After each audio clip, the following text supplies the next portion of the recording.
Welcome to Pindar Poetry. We hope you learned something new. In this video, I will show how to make an Applebee's quesadilla burger. First, let's prepare our burger patties. Take about 8 ounces of ground beef and season it generously with salt, pepper, and a touch of garlic powder. Gently form the beef into 2 thin, 4-inch patties. These will be the delicious foundation of our burger. Set them aside while we get the other components ready. Now, let's build the quesadilla base. Place a large flour tortilla in a hot skillet over medium heat.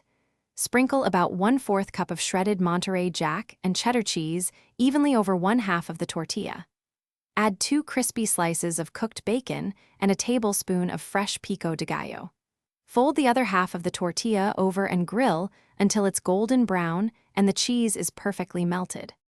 While your quesadilla is warming, cook your burger patties.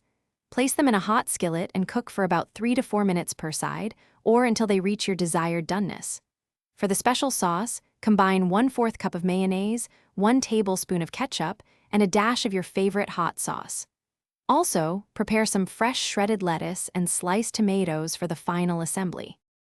It's time to bring it all together.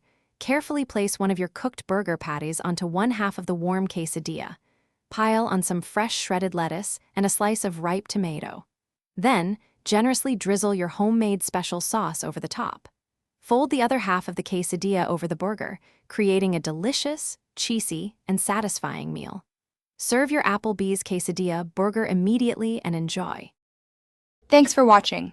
Consider subscribing if we helped you.